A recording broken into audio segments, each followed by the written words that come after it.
And a very good evening, everybody, or a good day, depending on when you're listening to this. It is indeed episode number 4 of a Sky of the Universe podcast. And it is Sunday, February 15th, 2026, 6:55 p.m. Eastern Standard Time. And I haven't done a podcast since, I believe, August of last year, 2025. So here we are on this beautiful Sunday night here and getting closer to spring. I'm doing this indoors. I'm recording this episode indoors. But once the weather gets warmer, I will start recording them outside again. So you sort of have that natural ambience of whether it's crickets chirping or birds or, just beautiful background ambient noise of the outside, the outdoors. So yeah, I do want to also start recording more episodes of these podcasts. And, as I mentioned previously, this is sort of an audio extension of my channel, an audio only extension for my channel. Of course, I can talk during my live streams, my YouTube videos, whatever. But this is strictly an audio version only of myself, so to speak. And, I mentioned a few times I'd also like to have a couple of guests that, may want to appear and they want to join me for an episode, and you can be interviewed or not even just have, casual discussion about transit, about whatever. But anyways, in any case, for now, I'm trying to keep these simple.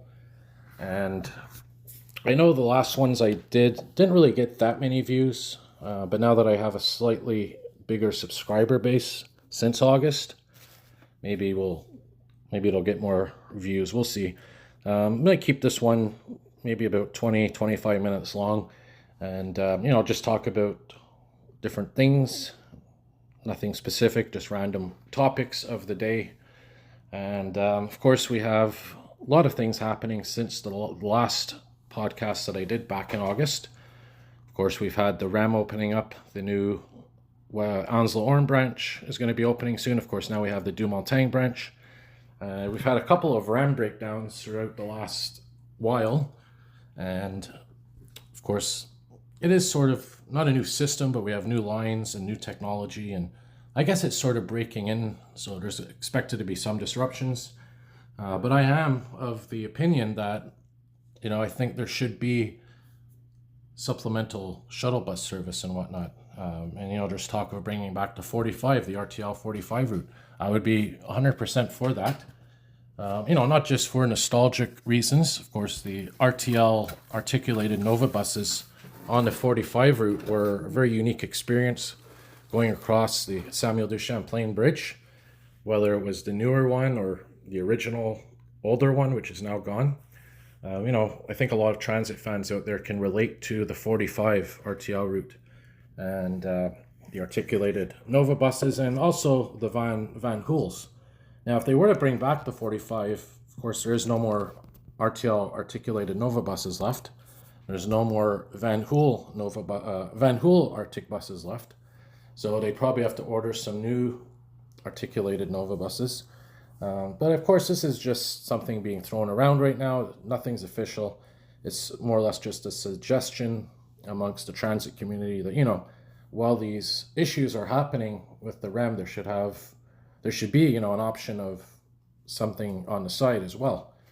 And of course, we have the big news as well of the West Island bus network reformation happening, the new redesign of the bus network, STM bus network in the West Island. We have some bus routes that are going to be going away, such as, just to name a couple, the 405. We also have, I believe, the 211s changing. There's a whole list of them. I made a video about this on my channel within the last couple of weeks. If you want to check it out, of course, you can go to the STM website. It tells you all about the changes there, and there's links to the actual, well, it's a book, but PDF version of the book, where it explains why each route is getting changed and how it's going to be advantageous, whether it's a new route or a route that's getting merged or changed. So yeah, of course, that's something that is coming up when the new Ansel Orm branch, the final branch of, well, second to last branch of the REM opens, which should be sometime next month in March, if everything goes as planned. Either next month or early April. But we'll have to see. Of course, when it comes to these projects, there's always a date that they put or a time period that they put, and usually it gets pushed back or further down the calendar. So we'll see what happens in this case. But for the West Island bus network redesign, that takes effect, I believe, March 23rd, if I'm not mistaken, or March 26th. I'd have to check the calendar here. Let me pull this up here so I have it. It's going to be on a Monday, and it's going to be, yeah, it looks like March the 23rd. Yeah, that's on Monday. So March the 23rd, Monday, March 23rd, 2026. So just over a month from now, that's when we're going to have this new bus network design in place on the West Island. So I have mixed opinions about it. I think that I'm going to miss the 211 original route that went all the way from Lino Grove to St. Anne de Bellevue. I've always said that the 211 should have always been a frequent service route. That was a huge connection from downtown to the West Island.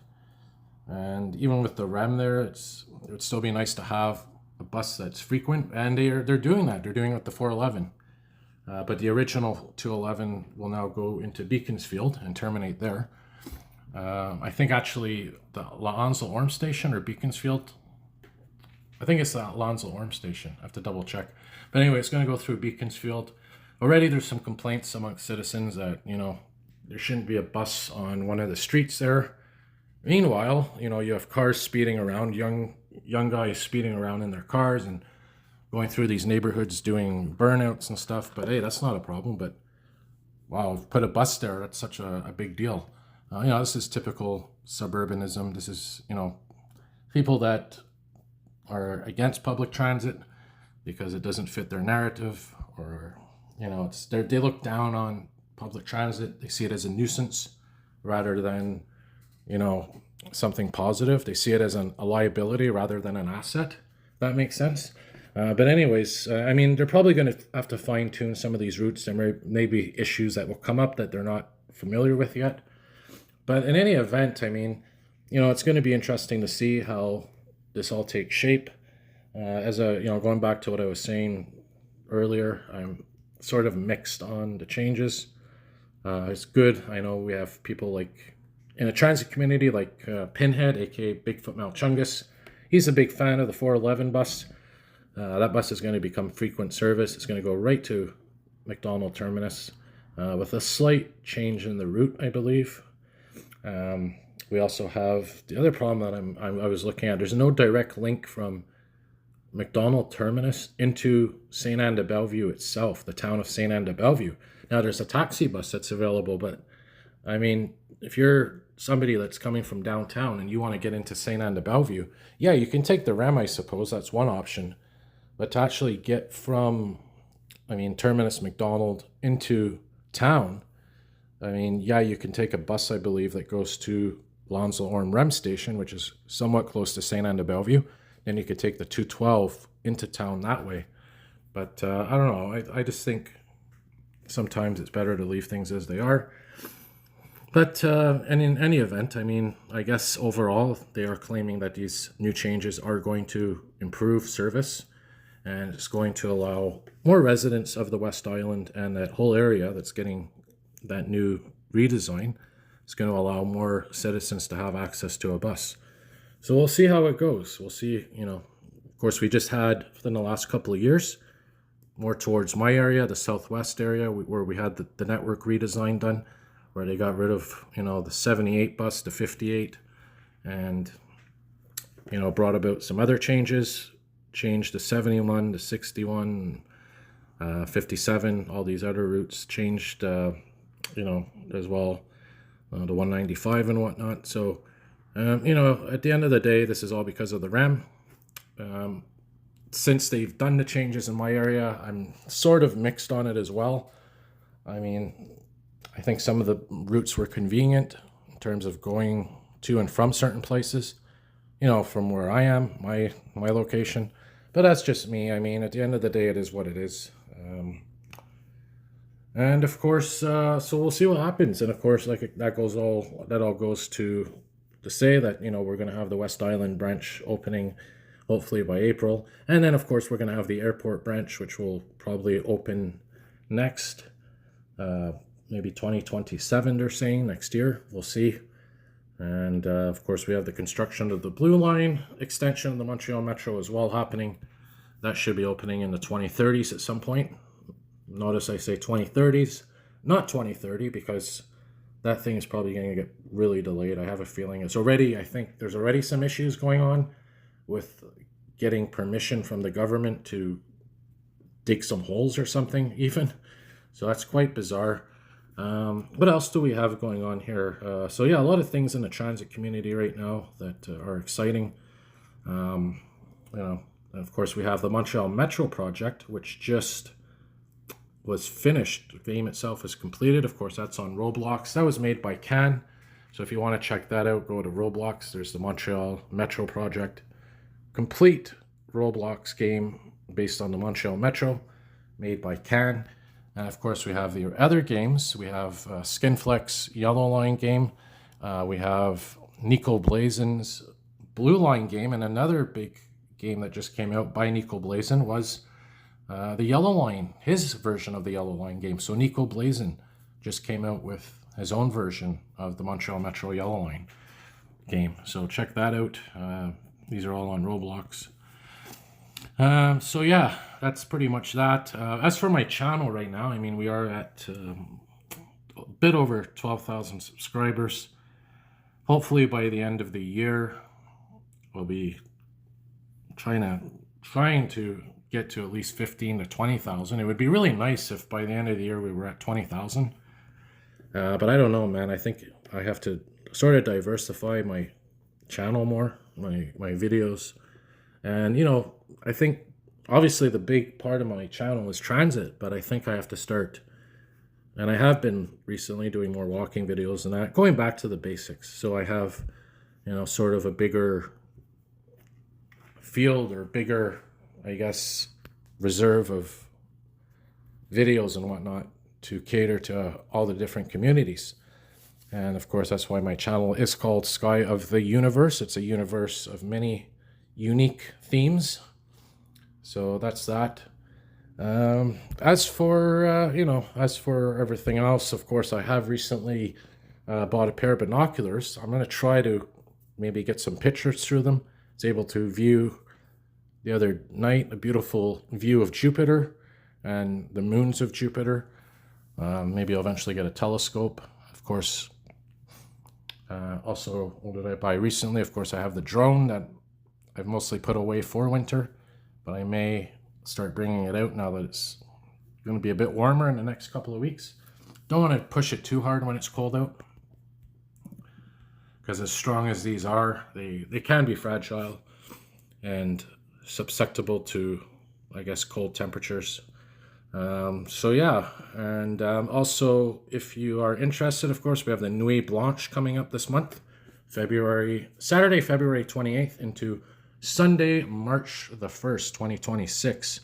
Now, they're not going to have the Metro open all night long as they have in other years, but they're going to extend it till 3 a.m., I believe. So sort of what they did in New Year's Eve into New Year's. If you remember, the Metro was open till 3 a.m. then. It's probably going to be the same type of thing. Also, I don't know what the REM is doing that night for Nuit Blanche. Maybe they'll extend it till 3 a.m. Maybe even they'll do what they did in New Year's for the REM, extend it into the next day, 24 hours. And that's what the Metro used to do on Nuit Blanche. But I guess it's going to be, and this is their words, service will be extended to approximately 3 a.m. So depending on where you are, on what line, that'll basically be the time that the Metro closes at. So I'll be there that night. I don't know if they're going to have a mystery train this year. We'll see. I know a lot in the community were saying how it would be nice if, they were to bring out an MR63 train. And originally they were supposed to do this. They were supposed to keep, I think, one element, so 3 wagons of an MR63 train. They were supposed to keep it in storage and bring it out on special events. But they decided to scrap that. And think about that. I mean, imagine that for a minute. We could have had an MR63 train still running in the Montreal metro system, even if it's once a year, once every couple of years. Imagine we would have the ability to ride an MR63 metro train. Imagine. And they decided to scrap it. I don't understand why they did that. But anyways, it is what it is. Speaking of the MR63 metro trains, if you've seen my videos or you've seen in person, in LaSalle on de la Vérendrye near the water treatment plant and the hydroelectric substation, those trains are still there, but man, are they in bad shape. They have graffiti on them, they're falling apart, and they're just being literally left within the elements. Now, thankfully, we have ones that are preserved, such as at Expo Rail. We have the one at the University of Montreal, where you can actually go in a cab and play with the buttons. It's really interactive. Of course, we have other ones that are around, bits and pieces of ones, different places. But yeah, Expo Rail, University of Montreal, those are the two really preserved ones that I can think of. So anyways, that's that. It is what it is. What else do we have going on here in the community? Of course, we're also dealing with, I guess, a change in government soon. We have a Quebec provincial election coming up this year. Of course, we know that transit funding is at a crisis. I've written a whole opinionated essay or opinionated piece on this on my channel, talking about how they really need to start investing more in public transit. I even wrote to the Prime Minister's office. I got a letter back acknowledging receipt of that letter from the Prime Minister's office. So, as I said, if enough people make their voice heard when it comes to transit funding, I think it's going to make a difference. But we'll see. I mean, it has to be all levels of government. They all have to be on the same page and work together. That's all there is to it. So what else is there to talk about? I mean, as I said, if you guys are interested as well in becoming a member of my channel, I do have a membership for my channel. I think it's around $5 a month. I'm thinking of getting a Patreon page. Of course, I have a website that I need to keep working on, skyoftheuniverse.com. Also have another website that Skinfleck made. He did most of the work on. I provided some of the back-end stuff. That's mtltransit.org. Check that out, mtltransit.org. And so yeah, that's pretty much it for this episode. I'll probably make a longer one in the weeks ahead. This one was just sort of a small version of a podcast. It's probably my shortest one yet, 20 minutes long. But I just wanted to let you know that I am still making podcasts, and I'm going to keep making podcasts. Hopefully they get more views. And also I'm going to start seeing if people want to come onto the podcast and be interviewed, or just, like I said, have a casual discussion, whether it's about transit, anything and everything. So I'm going to wrap it up. So episode number 5, I'll probably record sometime in the spring, maybe probably around late March, early April. But as I said, if you guys like my channel, if you haven't yet, remember to hit subscribe, turn on your notification bells, and always have new videos up and coming, up and about. So I'll wrap it up here. So thanks for listening, everybody. It's almost 20 minutes now. And as always, more videos to come and more podcasts to come. So have a good week, good day, good week, good month, and see you on the next episode of Sky of the Universe podcast.